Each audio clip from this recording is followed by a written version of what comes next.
In August 2021, a guerrilla force swept into Kabul and inherited a complex state apparatus. They took control of international airports, central banks, and telecommunication networks, systems designed for a globalized world, now managed by men whose education was often restricted to memorizing scripture in isolated rural mosques. Taliban commanders frequently demonstrate exceptional tactical calculation and strategic patience. However, their intelligence operates within a narrow universe. Their formation occurred within a tradition that prioritizes the recall of ancient texts over the analysis of modern history, geography, or political science.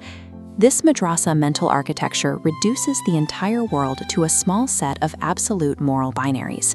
Every action, technology, and person is immediately judged according to established categories: believer or unbeliever, purity or corruption, halal or haram. These binaries grant fighters absolute psychological certainty and the physical courage that comes with it. However, this same simplicity leaves them blind to the layers of motive and historical contingency that define global politics. Friction is unavoidable when a mental map calibrated for the 7th century is used to administer a society in the 21st. Real-world governance is overwhelmingly complex, yet the tools these men use to interpret it remain strikingly elementary. During their first period of rule, they famously hung television sets from trees. To this specific mindset, the television was not a neutral piece of technology. It was a carrier of foreign values and moral contamination. Destroying it was a symbolic act of declaring sovereignty over their protected space. This logic scales up to modern administration. A dispute over international borders or a national economic crisis is instantly flattened into an ancient battle of loyalty versus betrayal. It is the village mindset overseeing the masses. Because this framework is internally coherent, it feels like the possession of truth. There is no need for empirical investigation when the explanation is available before the evidence is even examined. This certainty prevents them from recognizing their own limitations. A closed intellectual world is highly predictable. Geopolitical strategists and intelligence agencies operate with a different mindset, one based on adaptive analysis and the exploitation of an opponent's psychology. This diagram shows the systemic asymmetry. On the left is the Taliban's worldview, a closed system running on a rigid binary loop. On the right is an adaptive system. It doesn't try to break the loop. It studies it to understand exactly how it processes information. Adaptive foreign powers do not need to issue direct orders. If a commander recognizes an outside command, his sense of honor may lead him to reject it. Instead, the manipulator triggers pre-existing emotional buttons. They frame their own objectives using the Taliban's religious vocabulary or point to a pre-established enemy. Because the response is binary, the military outcome becomes predictable and easy to direct. Unquestioning religious certainty, while a source of strength in a village, becomes a profound military vulnerability in the capital. It turns an independent movement into an unwitting geopolitical proxy. History confirms this pattern. During the Soviet invasion, the United States, Saudi Arabia, and Pakistan utilized this exact mindset, channeling religious fervor into a broader strategy to bleed a Cold War rival.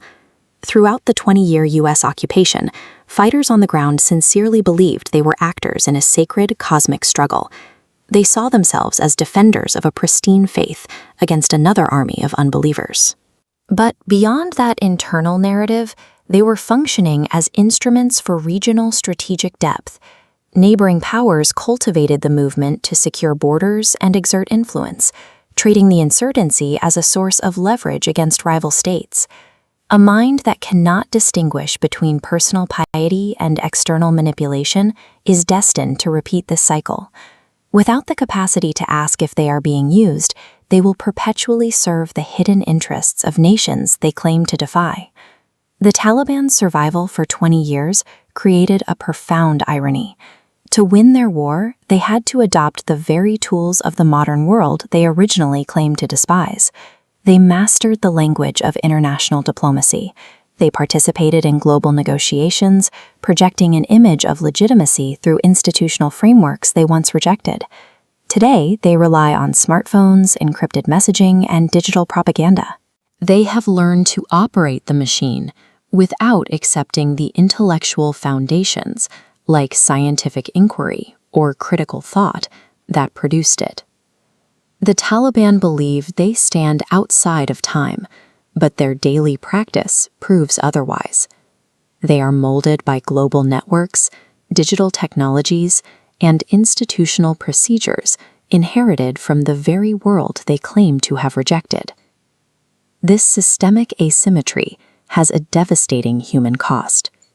It begins with the recruitment of the young, whose physical vitality is sacrificed for an ideology formulated by older men who do not carry the explosives themselves.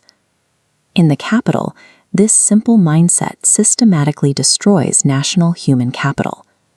By restricting education for half the population, the state ensures long-term weakness, leaving the country dependent on the very foreign aid and expertise it seeks to avoid.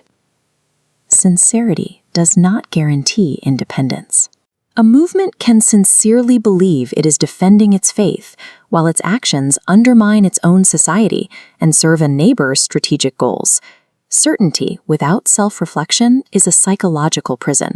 A simple mind with a gun is dangerous, but a simple mind governing a country is a tragedy. It endlessly sacrifices its own people to cleverer nations, never realizing it has been played.